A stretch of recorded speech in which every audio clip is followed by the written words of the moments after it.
아가야, 이게 지금 뭐 하는 거니? 돈을 주세요, 어머니. 돈이 뭐길래 이 손으로 날 죽이려 드는 거냐? 어머니가 가진 걸 제가 가져야 살 수 있다고요. 안녕하세요. 그 시절 이야기꽃입니다. 오늘도 이야기 들어주셔서 감사합니다. 시작하기 전 구독과 좋아요는 무료이니까 한 번씩만 눌러주시면 영상 만드는데 큰 힘이 됩니다. 74살 김명자 씨는 혼자 살고 있었다. 남편이 세상을 떠난 지 벌써 5년이 지났다. 하지만 생활은 넉넉했다. 젊었을 때 운영하던 목욕탕 자리에 지금은 대형마트를 임대해주고 있었다. 매달 들어오는 임대료가 적지 않았다.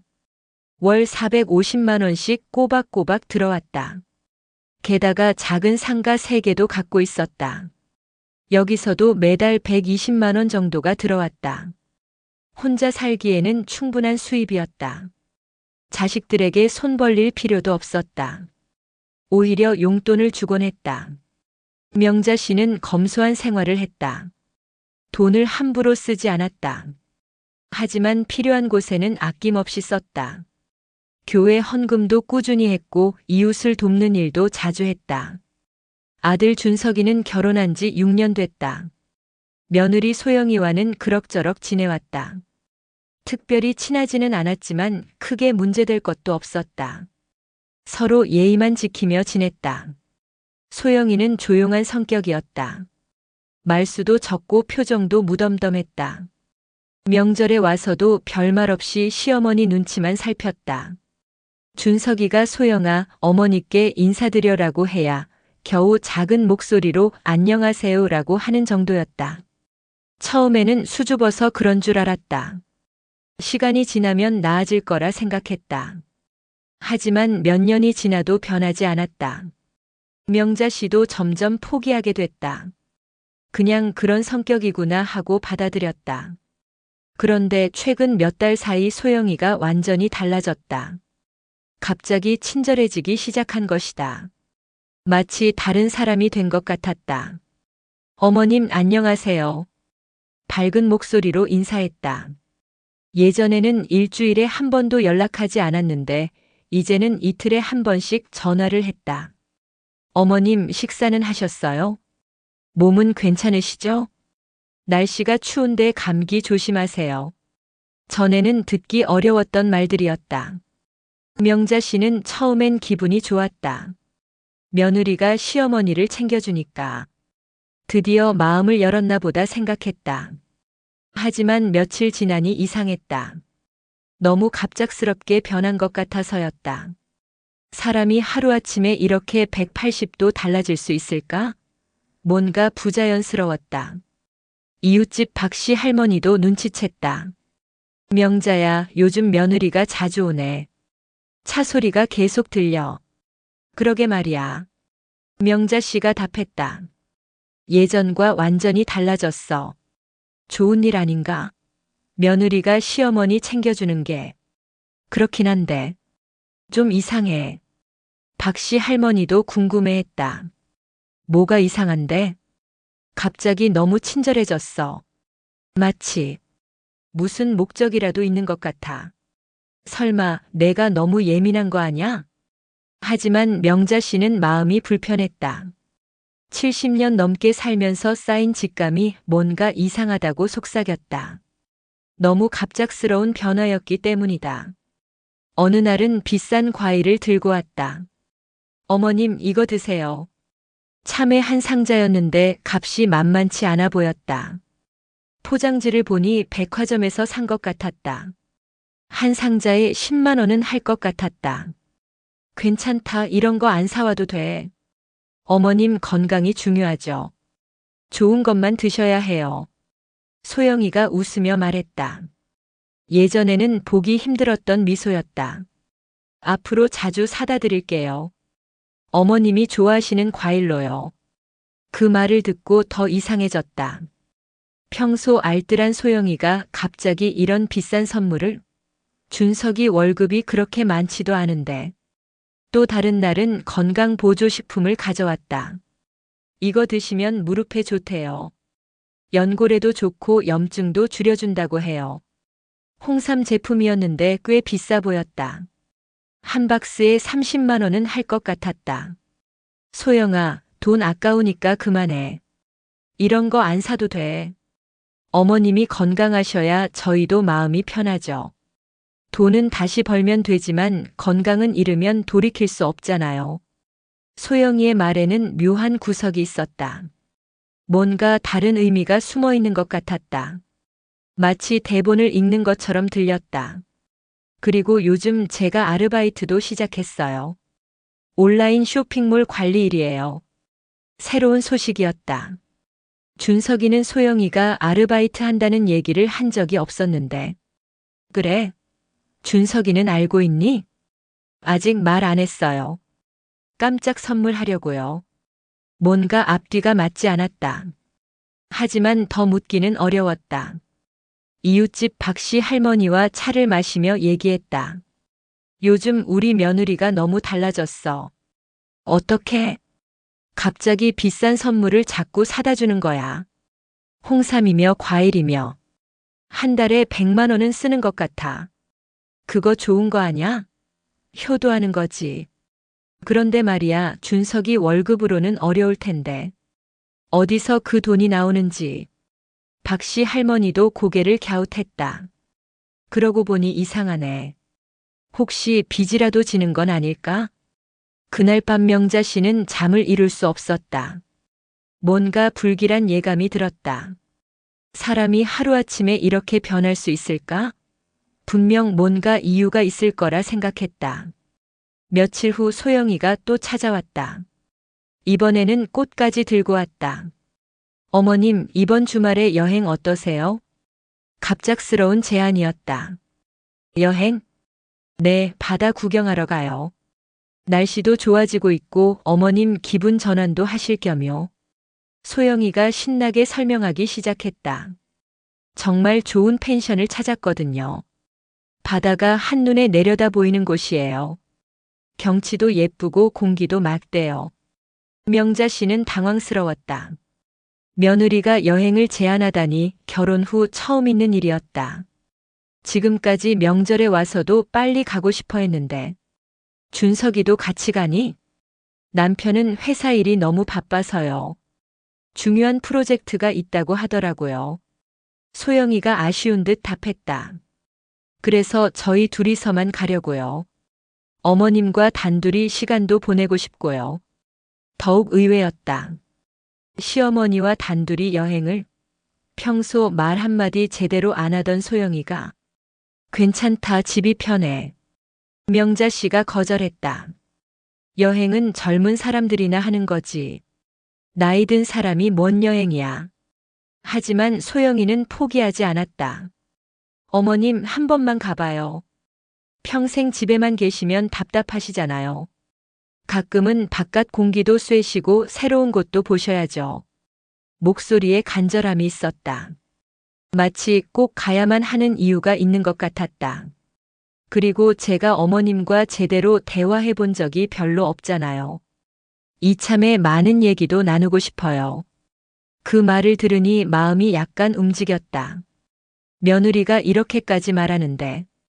그날 이후로도 계속 여행을 권했다. 어머님, 생각해 보셨어요? 정말 좋은 곳이에요. 하루 걸러 하루씩 전화해서 물어봤다. 마치 임무를 수행하는 것처럼 꾸준히 권했다. 일기예보 봤는데 이번 주말 날씨가 완전 좋대요. 이런 기회 놓치면 언제 또 갈 수 있을까요? 명자 씨도 점점 마음이 흔들렸다. 며느리가 이렇게까지 권하는데 한 번 정도는 가봐도 될 것 같았다. 그리고 실제로 바다 구경이 오랜만이긴 했다. 그럼 당일치기로 다녀올까? 아니에요. 하룻밤은 자고 와야죠. 소영이가 단호하게 답했다. 당일치기로는 너무 바빠요. 그래야 제대로 쉴 수 있고 우리 둘이 천천히 대화도 나눌 수 있어요. 왜 이렇게 하룻밤을 고집할까? 조금 이상했지만 며느리의 진심이라 생각하기로 했다. 결국 명자 씨가 승낙했다. 그래, 한번 가보자. 오랜만에 바다도 보고 싶고. 그 말을 들은 소영이가 너무 기뻐하는 것 같았다. 정말 좋은 결정하셨어요. 소영이의 목소리가 갑자기 밝아졌다. 후회하지 않으실 거예요. 정말 멋진 곳이거든요. 왜 이렇게까지 기뻐하는 걸까? 여행 계획을 세우면서도 의심이 들었다. 왜 하필 지금 여행을 가자고 할까?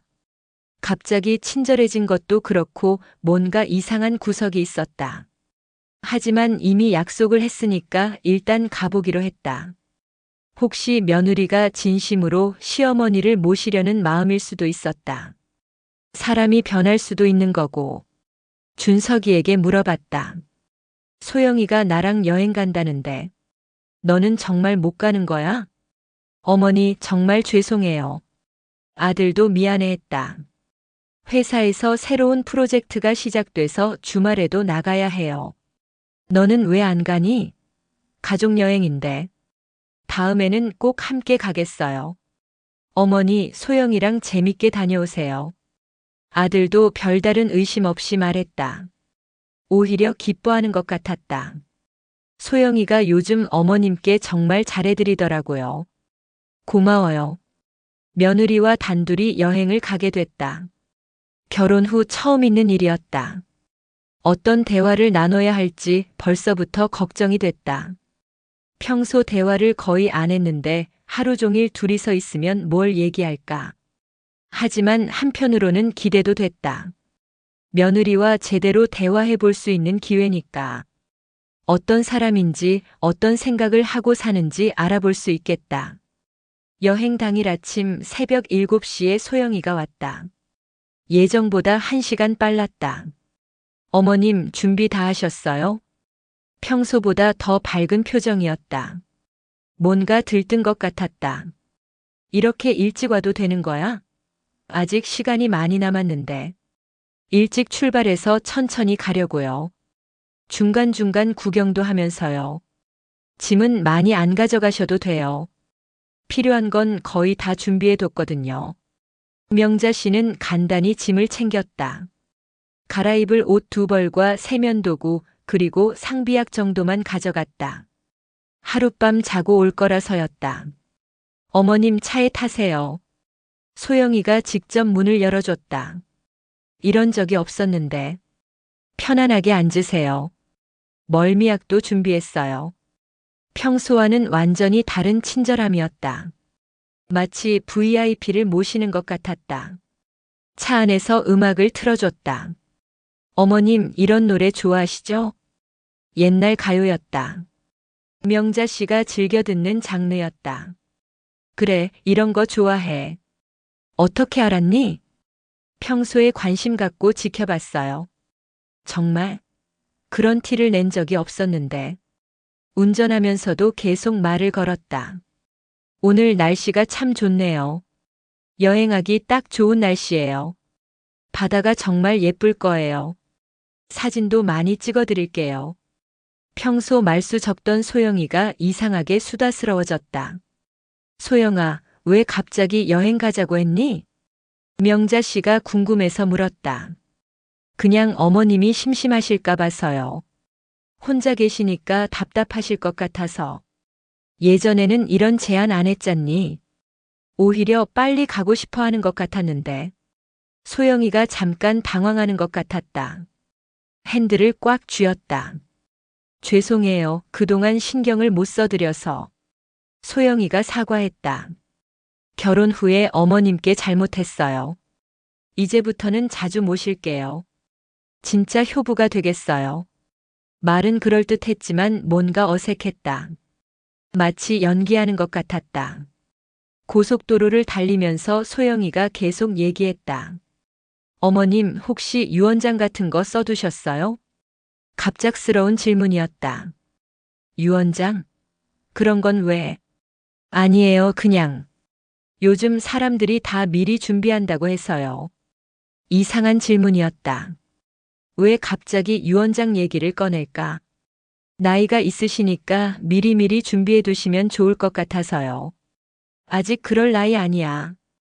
건강하게 잘 살고 있어. 소영이가 더 이상 묻지는 않았다. 하지만 뭔가 찜찜했다. 2시간쯤 달려서 바닷가에 도착했다. 정말 조용한 곳이었다.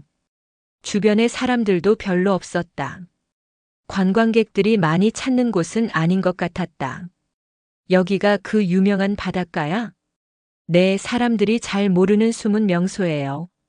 펜션은 언덕 위에 홀로 서 있었다. 다른 건물들과 꽤 떨어져 있었다. 가장 가까운 집도 1km 이상 떨어져 보였다.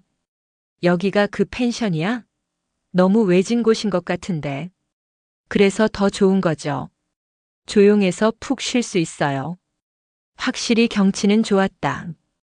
바다가 한눈에 내려다 보였다. 하지만 너무 외진 곳인 것 같았다. 혹시 무슨 일이 생기면 도움을 요청할 곳도 없어 보였다. 어머님 들어가요. 소영이가 앞장서서 걸었다. 펜션 주인이 나와 인사했다. 어서 오세요. 예약하신 분이시죠? 나이가 60대 정도 되어 보이는 남자였다. 첫인상이 그리 좋지는 않았다. 네, 김소영입니다. 방은 준비되어 있습니다. 올라가시죠. 방은 생각보다 깔끔했다. 침대 2개가 나란히 놓여 있었다. 창문으로는 바다가 보였다. 하지만 뭔가 음산한 느낌이 들었다. 와, 정말 좋네. 경치가 끝내준다. 명자 씨가 창밖을 보며 감탄했다. 그렇죠? 제가 잘 골랐죠? 소영이가 뿌듯해했다. 어머님, 여기서 푹 쉬세요. 저는 저녁 준비 알아볼게요. 점심은 근처 식당에서 먹었다. 바닷가 음식이라 싱싱했다. 회덮밥과 매운탕이 맛있었다. 맛있네. 역시 바다 근처 음식이 다르다. 명자 씨가 만족해했다. 여기 오길 잘했어. 기분 전환이 되는 것 같아. 오후에는 바닷가를 산책했다. 파도 소리를 들으며 걸었다. 오랜만에 나온 여행이라 기분이 상쾌했다. 며느리도 평소와 달리 잘 맞춰줬다. 어머님 기분 좋으시죠? 소영이가 물었다. 응, 좋다. 오랜만에 바다 보니까 시원하네. 고마워, 소영아. 여행 제안해줘서. 그런데 산책하는 동안 소영이가 자꾸 시계를 확인했다. 그리고 휴대폰도 계속 들여다봤다. 무언가를 기다리는 것 같았다. 왜 시간을 그렇게 신경 쓸까? 소영아, 뭔가 급한 일 있어? 자꾸 시계를 보네. 아니에요, 그냥 습관이에요. 하지만 계속 신경 쓰이는 행동이었다. 펜션으로 돌아와서는 휴식을 취했다. 명자 씨는 침대에 누워 낮잠을 잤다. 소영이는 밖에서 전화 통화를 하는 것 같았다. 목소리가 작게 들렸지만 내용은 잘 들리지 않았다. 저녁 식사는 펜션에서 했다. 주인이 준비해준 음식이었다. 생선구이와 나물 반찬들이 맛있었다. 어머님 많이 드세요. 소영이가 계속 챙겨줬다. 여행 와서 실컷 드셔야죠. 평소에 혼자 계실 때는 제대로 못 드시잖아요. 평소보다 훨씬 친절했다. 반찬도 계속 올려주고 물도 따라주고 마치 음식점 직원 같았다. 이상하다. 너 왜 이렇게 친절해? 평소 같지 않네. 어머님께 잘해드리는 게 당연하잖아요. 그동안 못해서 미안해요. 식사를 마치고 방으로 돌아왔다. 해가 지면서 어두워지기 시작했다. 바다 위로 석양이 아름다웠다. 붉은 빛이 물결에 반사됐다. 정말 예쁘다. 사진 좀 찍어줄래? 네, 많이 찍어드릴게요. 소영이가 휴대폰으로 사진을 찍어줬다. 여러 장을 찍었다. 어머님, 일찍 주무시는 게 좋겠어요. 아직 8시밖에 안 됐는데 벌써 잠자리 얘기였다. 내일 아침 일찍 출발해야 하거든요. 서울까지 거리가 있어서요. 아직 이른 것 같은데. 좀 더 바다 구경하고 들어가면 안 돼? 여행에서는 일찍 자는 게 좋아요. 소영이가 고집했다. 몸이 피곤하시잖아요. 푹 주무셔야 내일 컨디션이 좋을 거예요. 밤 9시쯤 소영이가 차를 끓여왔다. 어머님, 이거 드세요. 허브차 같은 게 담긴 컵이었다. 냄새가 조금 이상했다. 평소 맡아본 적 없는 향이었다. 이게 뭐야? 냄새가 좀 특이하네. 숙면에 좋은 차예요. 푹 주무시라고 특별히 준비했어요. 너는 안 마시니? 저는 괜찮아요. 어머님만 드세요. 왜 혼자만 마시라고 할까? 이상했다. 명자 씨는 의심스러웠다. 왜 자기만 마시라고 하지? 혹시 이 차에 뭔가 들어있는 건 아닐까? 오늘 하루 종일 소영이의 행동이 뭔가 어색했는데. 소영아, 정말 안 마셔? 같이 마시자. 저는 정말 괜찮아요. 어머님 건강이 더 중요하니까요. 더욱 수상했다. 컵을 입에 대기만 하고 실제로는 마시지 않았다. 소영이가 안 볼 때 창문 옆 화분에 몰래 버렸다. 다행히 들키지 않았다. 어머님 다 드셨네요. 소영이가 빈 컵을 보고 말했다. 이제 푹 주무세요. 30분 정도 지나면 정말 편안해지실 거예요. 뭔가 의미심장한 말이었다. 뭔가 안도하는 표정이었다. 침대에 누워 잠든 척했다. 소영이의 움직임을 살폈다. 계속 시계를 확인하고 있었다. 그리고 휴대폰으로 뭔가 메시지를 보내는 것 같았다. 1시간쯤 지나자 소영이가 조심스럽게 물었다. 어머님 주무세요? 작은 목소리였다. 명자 씨는 대답하지 않았다. 깊게 잠든 척 연기했다. 소영이가 침대 가까이 왔다. 잠들었는지 확인하는 것 같았다. 어깨를 살짝 흔들어 보기도 했다. 명자 씨는 코까지 골며 연기했다. 완전히 잠드셨네. 소영이가 혼자 중얼거렸다. 그리고 휴대폰을 꺼내 전화를 걸었다. 네, 계획대로 진행됐어요. 어머님은 깊게 잠드셨어요. 누구와 통화하는 걸까? 목소리가 평소보다 차가웠다. 수면제 효과가 확실하네요. 이제 마지막 단계만 남았어요. 무서운 말이었다. 수면제. 마지막 단계라니 무슨 계획을 세운 걸까? 네, 걱정하지 마세요. 완벽하게 처리할게요. 사고로 보이게끔 말이에요. 명자 씨의 온몸에 소름이 돋았다. 사고로 보이게? 설마 자신을 해치려고 하는 건 아니겠지? 전화를 끊고 나서 소영이가 혼자 중얼거렸다. 이제 끝이야. 어머님만 없어지면 모든 게 내 거야. 그 많은 재산이 다 내 거가 되는 거야. 정말 충격적인 말이었다. 며느리가 자신을 해치려고 한다니 믿을 수 없는 상황이었다. 그동안의 친절함은 모두 연기였던 것이다. 소영이가 가방에서 뭔가 꺼냈다. 손전등과 밧줄 같은 것들이었다. 그리고 비닐봉지도 있었다. 무엇에 쓰려는 걸까? 상상하기도 무서웠다. 절벽에서 떨어지면 완벽할 거야. 실족사로 처리될 테고. 소영이가 혼자 계획을 점검하는 것 같았다. 명자 씨는 어떻게 해야 할지 몰랐다. 계속 잠든 척해야 하나 아니면 일어나 도망쳐야 하나? 하지만 여기는 외진 곳이었다. 도망갈 곳도 마땅치 않았다. 그리고 소영이가 더 젊고 힘이 샜다. 일단은 기다려보기로 했다. 소영이가 밖으로 나가는 것 같았다. 문 열리는 소리가 났다. 뭔가 준비를 하는 것 같았다.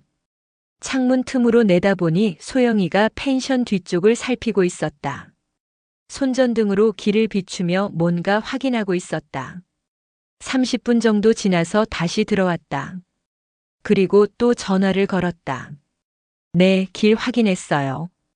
절벽까지 가는 길도 찾았고. 네, 확실히 처리하겠어요.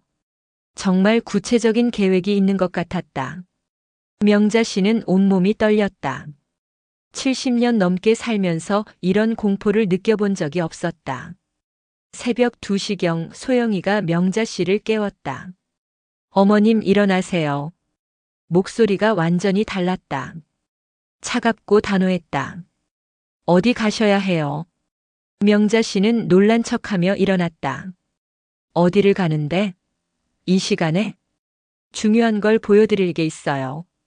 잠깐만 나가봐요. 이 시간에 왜? 무서워. 금방 다녀올 거예요. 정말 중요한 일이에요. 소영이의 표정은 평소와 달랐다. 뭔가 결심을 한 것 같았다. 더 이상 친절한 며느리가 아니었다. 옷 입으세요. 밖이 좀 쌀쌀해요. 어쩔 수 없이 옷을 입고 따라 나갔다. 밖은 완전히 어두웠다. 달빛만 희미하게 비쳤고 바람도 차갑게 불었다. 소영아, 추우니까 들어가자. 내일 낮에 보면 안 돼? 지금 봐야 해요. 밤에만 볼 수 있는 거거든요. 소영이가 앞장서 걸었다. 손전등으로 길을 비추면서 펜션에서 점점 멀어졌다. 바위가 많은 해안가로 갔다. 절벽 근처였다.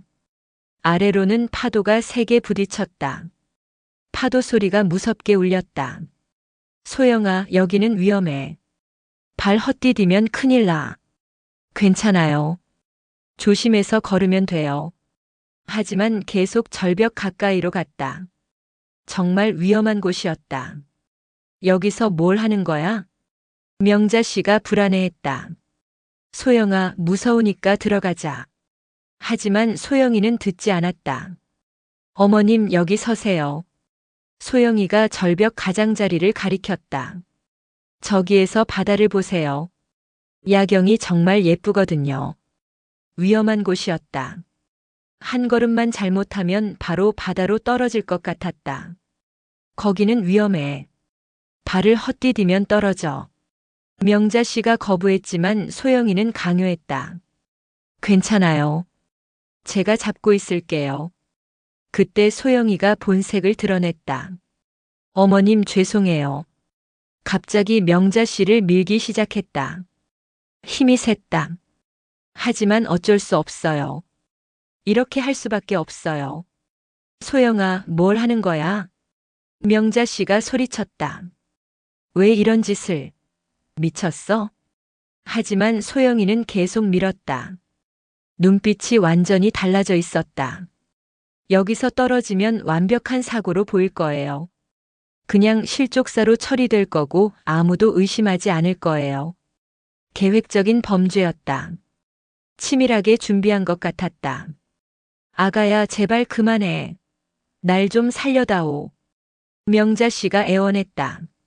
70년 넘게 살면서 이런 절망감을 느껴본 적이 없었다.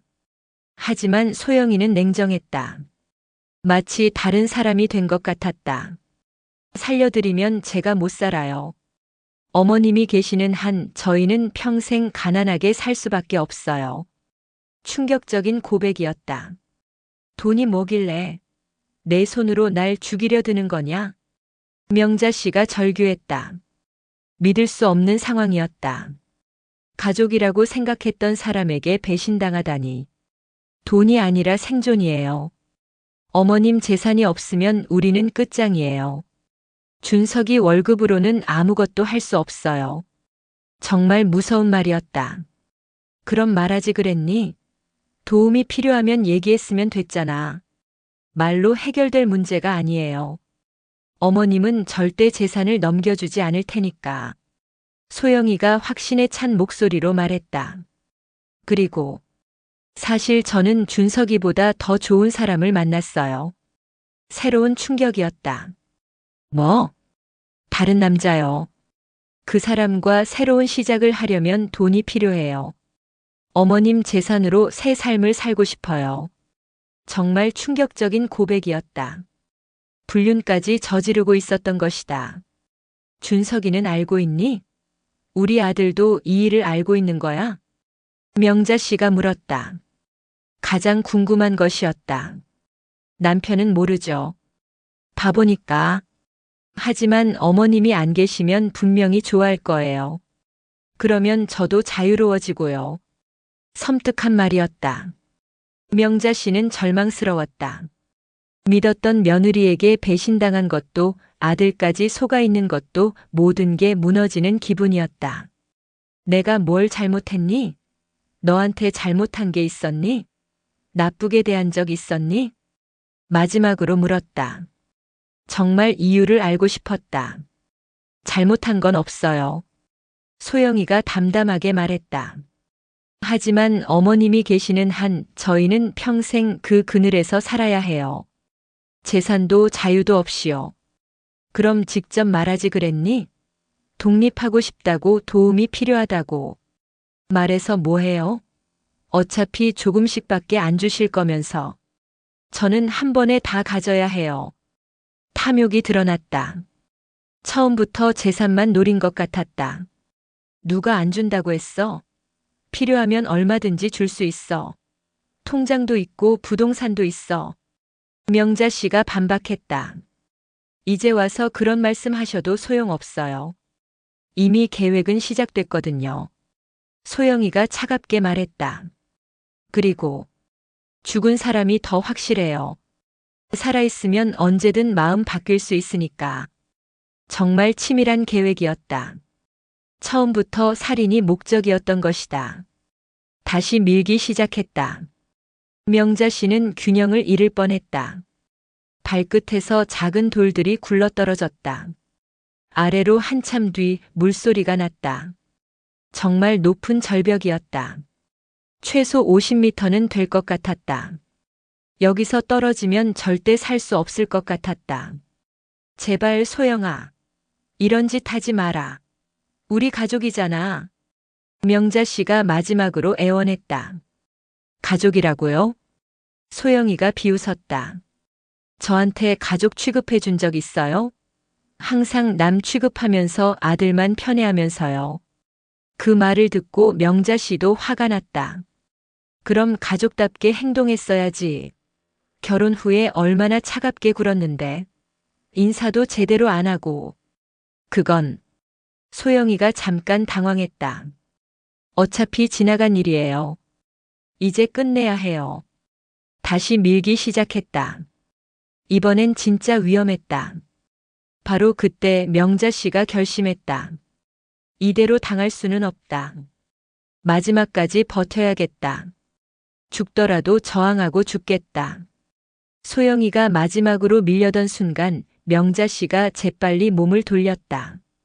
안 돼. 큰 소리로 외쳤다. 70년 넘게 살면서 나온 절규였다. 그리고 바닥에 있던 주먹만 한 돌을 집어들었다. 소영아, 그만해. 돌을 들고 위협했다. 이러면 안 되는 거야. 정신 차려. 소영이가 당황한 기색을 보였다. 어머님, 왜 안 주무시고 계세요? 차를 안 드셨나요? 계획이 틀어진 걸 깨달았다. 그래, 안 마셔서 미안하다. 내가 뭔가 넣었다는 걸 알았거든. 명자 씨가 당당하게 말했다. 70년간 쌓인 지혜가 있었다. 수면제 넣은 거 뻔히 보였어. 냄새도 이상했고 너만 안 마시더라. 어머님이 너무 똑똑하시네요. 소영이가 쓴웃음을 지었다. 하지만 이미 늦었어요. 여기서 떨어지면 끝이에요. 다시 덤벼들려고 했다. 명자 씨가 돌을 던졌다. 소영이의 이마에 정확히 맞았다. 아! 소영이가 비틀거렸다. 이마에서 피가 흘렀다. 생각보다 세게 맞은 것 같았다. 아야, 정말 아프네. 그 틈을 타서 명자 씨가 도망치려 했다. 하지만 소영이가 다시 붙잡았다. 어디 가세요? 옷깃을 강하게 잡혔다. 두 사람이 치열한 몸싸움을 벌였다.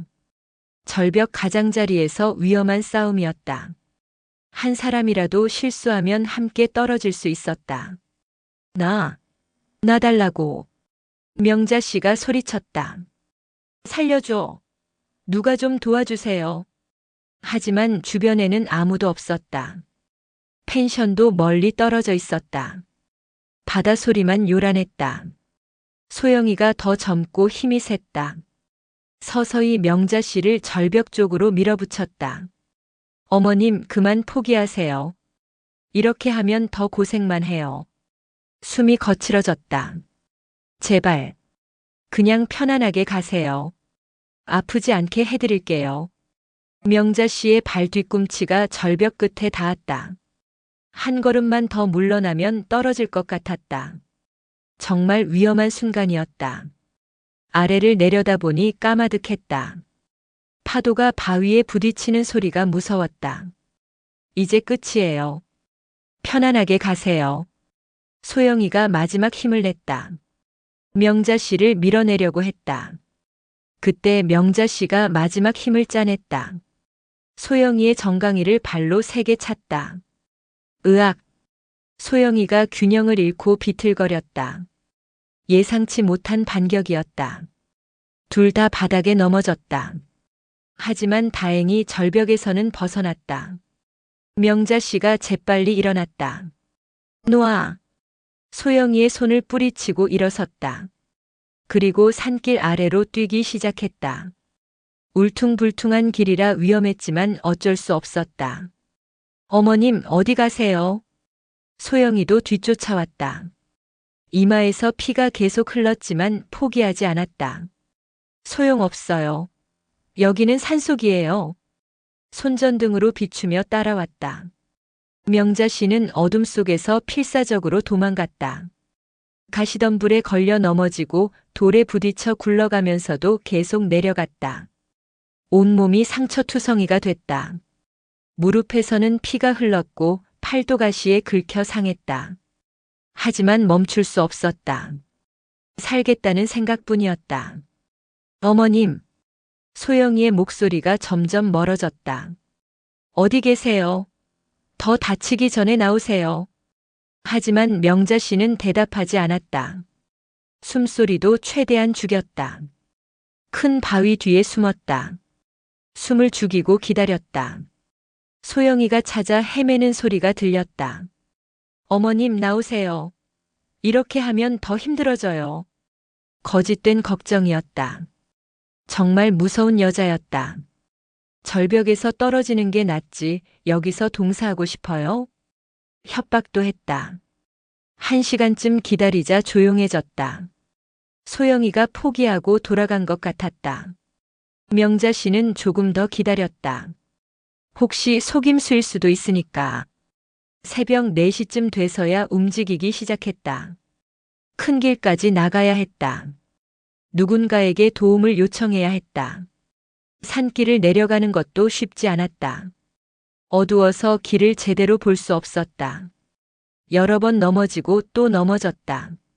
몸은 상처투성이었지만 정신은 또렷했다. 살아남았다는 것만으로도 감사했다. 이제 소영이의 정체를 폭로해야 했다. 1시간 정도 걸어서 큰 길에 도착했다. 다행히 이른 새벽이라 차들이 지나다녔다. 트럭 몇 대와 승용차들이 보였다. 명자 씨가 손을 흔들며 도움을 요청했다. 상처투성이인 모습에 놀란 트럭 운전사가 차를 세웠다. 할머니, 무슨 일이세요? 어디 크게 다치셨어요? 젊은 남자였다. 걱정스러운 표정으로 물어봤다. 경찰서로 데려다 주세요. 명자 씨가 간신히 말했다. 내 며느리가 날 죽이려 했어요. 믿기 어려운 말이었다. 뭐라고요? 지금 뭐라고 하셨어요? 정말이에요. 절벽에서 밀어서 떨어뜨리려고 했어요.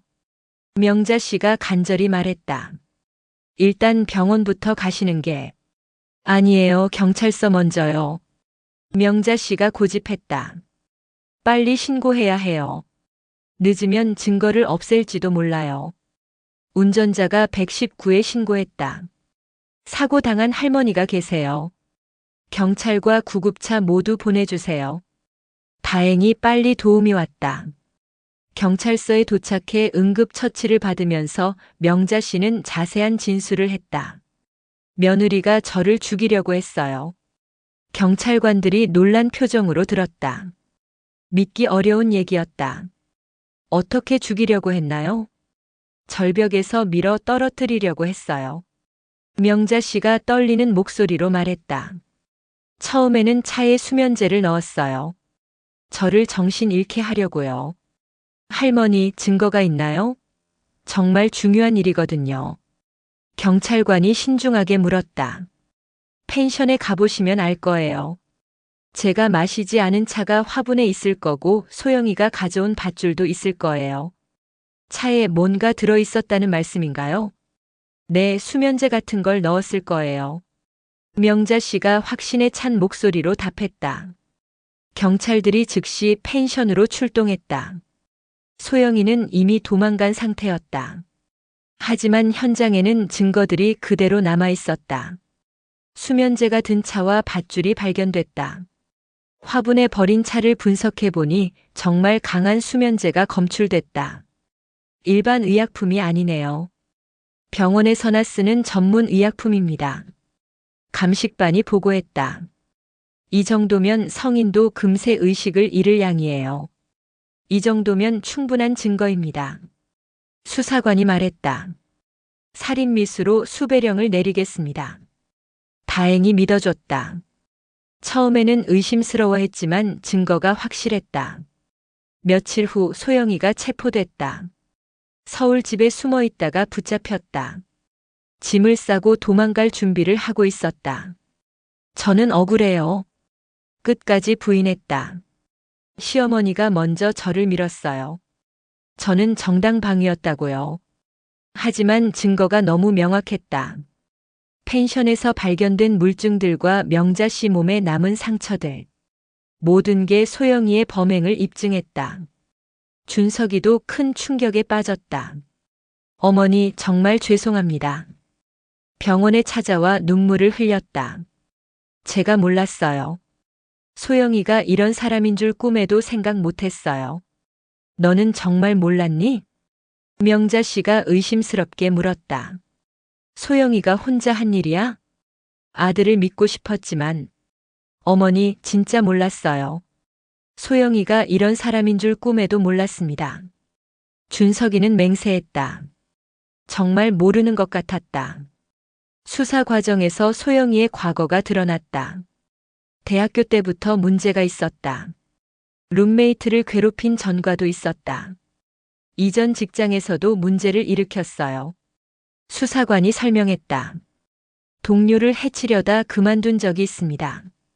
연쇄 범죄자였다. 더 충격적인 사실도 드러났다. 소영이가 결혼 전에 사귄 남자친구가 의문의 사고로 죽었다는 것이었다. 그때도 보험금을 받았어요. 수사관이 말했다.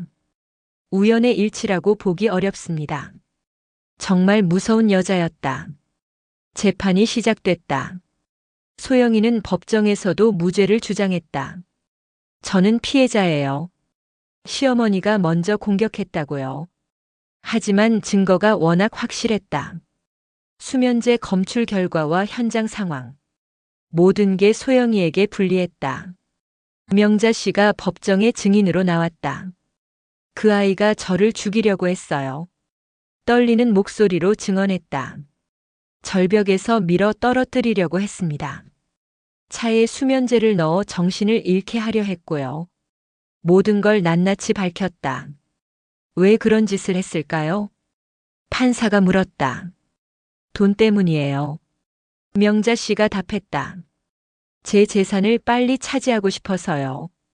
검사가 소영이의 과거 범행을 제시했다. 피고인은 과거에도 비슷한 범죄를 저질렀습니다. 계획적인 연쇄 범죄자입니다. 소영이의 변호사는 정신질환을 주장했다. 피고인은 치료가 필요한 환자입니다. 하지만 검사는 반박했다. 너무 계획적이고 치밀합니다. 정신질환자가 이렇게 정교하게 범죄를 계획할 수 있을까요? 설득력 있는 반박이었다. 재판은 몇 개월간 계속됐다. 그동안 명자 씨는 계속 불안했다. 혹시 가벼운 형을 받으면 어떻게 하나? 증인들이 계속 나와 소영이의 과거를 증언했다. 대학교 룸메이트, 전 직장 동료들 모두 소영이의 문제점을 지적했다. 평소에 거짓말을 많이 했어요. 사람을 조종하려 했고요. 돈에 대한 욕심이 유별났습니다. 일관된 증언들이었다. 마지막 변론에서 소영이가 울며 애원했다. 어머님, 한 번만 용서해 주세요. 무릎을 꿇고 빌었다. 하지만 명자 씨는 단호했다. 살려달라던 내 말은 못 들은 내가 이제 와서 용서를 바라니? 차가운 목소리였다. 넌 내 가족이 아니야. 가족이라면 그런 짓 못해. 너는 그냥 남이야. 더 이상 정이 없었다. 결국 소영이는 살인미수로 중형을 받았다. 18년형이 선고됐다. 과거 범행도 함께 처벌받았다. 명자 씨는 법정에서 나오며 말했다. 내 삶을 지킬 사람은 나뿐이야. 아무도 믿으면 안 돼. 뼈저린 교훈이었다. 재판이 끝나고 명자 씨는 깊은 상처를 입었다. 몸의 상처보다 마음의 상처가 더 컸다. 며느리의 배신이 너무 충격적이었다. 정신과 치료도 받아야 했다. 외상 후 스트레스 장애입니다. 의사가 진단했다. 시간이 걸리겠지만 나아질 거예요. 준석이와의 관계도 어색해졌다. 아들을 완전히 믿기가 어려웠다. 혹시 소영이 편을 들지는 않을까 그런 의심이 들었다. 어머니, 저를 믿어주세요. 준석이가 계속 설득했다. 정말 아무것도 몰랐어요. 소영이한테 완전히 속았습니다. 몇 달이 지나서야 조금씩 믿게 됐다. 준석이의 진심 어린 사과와 꾸준한 정성에 마음이 풀렸다. 이혼 수속을 진행하겠어요. 준석이가 말했다. 소영이와는 완전히 끝내겠습니다. 당연한 일이었다. 명자 씨는 새로운 곳으로 이사했다. 예전 집에는 너무 많은 기억이 있었다. 소영이가 자주 드나들던 곳이라서. 새 아파트는 보안이 철저한 곳이었다. 경비원도 24시간 근무했다. 안전이 가장 중요했다. 다시는 그런 일을 당하고 싶지 않았다. 이웃들에게는 사정을 설명했다. 며느리한테 큰 일을 당했어요. 혹시 모르니까 조심해 주세요. 모두들 놀라며 걱정해 줬다. 정말 무서운 일이네요. 앞으로 더 조심하세요. 이웃들의 관심이 고마웠다. 혼자가 아니라는 느낌이 들었다. 새로운 취미도 시작했다. 독서 모임과 요가 교실에 다녔다. 비슷한 나이대 사람들과 어울리니 마음이 조금씩 평해졌다. 명자 씨, 많이 밝아지셨네요. 요가 선생님이 말했다. 처음 오셨을 때보다 표정이 훨씬 좋아지셨어요. 그 말을 들으니 정말 기분이 좋았다. 회복되고 있다는 증거였다. 시간이 상처를 치료해주고 있었다. 가끔 악몽을 꾸기도 했다. 절벽에서 떨어지는 꿈이나 소영이가 쫓아오는 꿈이었다. 그럴 때마다 식은땀을 흘렸다. 하지만 점점 횟수가 줄어들었다. 새로운 환경과 사람들이 나쁜 기억을 지워주는 것 같았다. 준석이가 가끔 찾아왔다. 어머니, 잘 지내세요? 조심스럽게 안부를 물었다. 응, 여기가 좋더라. 어머니께 정말 죄송해요. 준석이가 또 사과했다. 평생 속죄하며 살겠습니다. 진심이 느껴졌다. 이제 그만해. 명자 씨가 말했다. 내가 한 일은 아니잖아. 앞으로 잘하면 돼. 새로운 취미가 더 생겼다. 화분 기르기와 그림 그리기였다. 집안이 화사해졌다. 마음도 따라서 밝아졌다. 할머니, 그림 솜씨가 좋으시네요. 미술 선생님이 칭찬했다. 계속하시면 전시회도 할 수 있어요. 새로운 목표가 생겼다. 1년이 지나자 많이 안정됐다. 트라우마도 거의 극복했다. 가끔 생각나지만 두렵지는 않았다. 나는 이겨냈어. 거울 앞에서 스스로에게 말했다. 그 무서운 일을 견뎠다. 자신이 자랑스러웠다. 소영이 소식은 일부러 듣지 않았다. 굳이 알고 싶지도 않았다. 저 세상 사람 취급하기로 했다. 어느 날 준석이가 새로운 소식을 가져왔다. 어머니, 좋은 사람 만났어요. 이번엔 정말 괜찮은 사람입니다. 그래? 어떤 사람인데? 명자 씨가 관심을 보였다. 간호사인데 성격이 정말 좋아요. 준석이가 설명했다. 처음엔 걱정이 됐다. 또 소영이 같은 사람이면 어떡하나 그런 불안감이 들었다. 하지만 아들을 믿기로 했다. 새로운 며느리감을 만났다. 지은이라는 이름의 간호사였다. 어머님 안녕하세요. 정중하게 인사했다. 첫인상은 소영이와 완전히 달랐다. 밝고 솔직한 성격이었다. 말도 자연스러웠다. 지은아, 내 가족은 어떤 분들이니? 명자 씨가 신중하게 물어봤다. 부모님이 모두 교사세요. 평범하고 건전한 가정이었다. 가족들도 만나봤다. 모두 상식적이고 착한 사람들이었다. 특별히 이상한 구석은 없어 보였다. 몇 번 만나보니 괜찮은 사람 같았다. 하지만 성급하게 판단하지는 않았다. 충분히 지켜본 후에 결정하려고 했다. 어머님 걱정 마세요. 지은이가 말했다. 저는 어머님을 친어머니처럼 모실 거예요. 진심이 담긴 말 같았다. 결혼 준비를 하면서도 계속 관찰했다. 혹시 본색을 드러내나 싶어서. 하지만 지은이는 계속 한결같았다. 결혼식 날 명자 씨는 복합적인 심정이었다. 기쁘기도 하고 걱정도 됐다. 이번엔 정말 괜찮을까? 어머니 행복하게 살겠습니다. 이번엔 정말 좋은 사람입니다. 준석이가 약속했다. 믿어보기로 했다. 신혼여행을 다녀온 후에도 지켜봤다. 지은이의 행동과 말투를. 조금이라도 이상하면 바로 경고하려고 했다. 하지만 지은이는 정말 착했다. 시어머니를 정성스럽게 모셨다. 소영이와는 정반대였다. 어머님 감사해요. 저를 믿어주셔서. 지은이가 말했다. 명자 씨도 점차 마음을 열었다. 몇 달이 지나자 확신이 섰다. 지은이는 진짜 좋은 사람이었다. 준석이도 정말 행복해 보였다. 이제는 평범한 일상이 소중했다. 아들 내외가 찾아와 함께 식사하고 손주 얘기도 하고. 그런 게 행복이었다. 빨리 손주 얼굴 보고 싶어요. 지은이가 말했다. 건강한 아이 낳아 어머님께 효도하겠습니다. 기대가 됐다. 명자 씨는 이제 정말 평화로웠다. 그 끔찍한 일을 이겨냈다. 새로운 가족도 얻었다. 인생이 다시 시작된 기분이었다. 매일 아침 일어나면 감사했다. 오늘도 무사히 살아있구나. 평범한 하루하루가 얼마나 소중한지 이제야 제대로 알았다. 가끔 동네 할머니들과 차를 마시며 말했다. 조심하세요. 사람을 너무 쉽게 믿으면 안 돼요. 자신의 경험을 나누었다. 정말 무서운 일 당하셨네요. 할머니들이 놀라며 말했다. 우리도 조심해야겠어요. 모두가 경각심을 가졌다. 명자 씨는 자신이 더 강해졌음을 느꼈다. 그 사건을 통해서 정말 단단해졌다. 이제는 누구도 자신을 쉽게 속일 수 없을 것 같았다. 내 삶을 지킬 사람은 결국 나뿐이다. 스스로에게 다짐했다.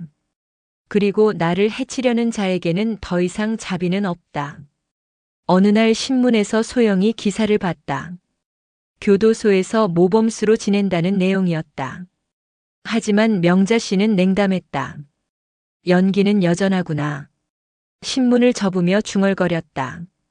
하지만 이제 속을 사람은 없을 거야. 더 이상 관심도 없었다. 새로운 하루가 밝았다. 창밖으로 따스한 햇살이 들어왔다. 화분의 꽃들이 예쁘게 피어 있었다. 이제 진짜 새로운 시작이야. 명자 씨가 혼자 말했다. 과거는 과거고 앞으로가 더 중요해. 손주가 태어나면 어떤 할머니가 될까? 그런 행복한 상상을 하며 하루를 시작했다. 더 이상 두려움은 없었다. 오히려 더 현명해졌다. 사람을 보는 눈도 생겼다. 그 끔찍한 경험이 결국엔 자신을 강하게 만들어줬다. 고마워, 소영아. 창밖을 보며 중얼거렸다. 내 덕분에 내가 더 강해졌어. 이제는 진짜로 아무것도 무섭지 않았다. 그렇게 명자 씨의 새로운 인생이 평화롭게 시작되었다. 더 이상 누구를 의심하지 않아도 되는 진정한 안식 속에서 긴 시간 들어주셔서 감사합니다. 그 시절 이야기꽃이었습니다. 내일도 모레도 여러분 곁에서 이야기를 들려드리겠습니다. 건강하시고 늘 평안하시길 바랍니다.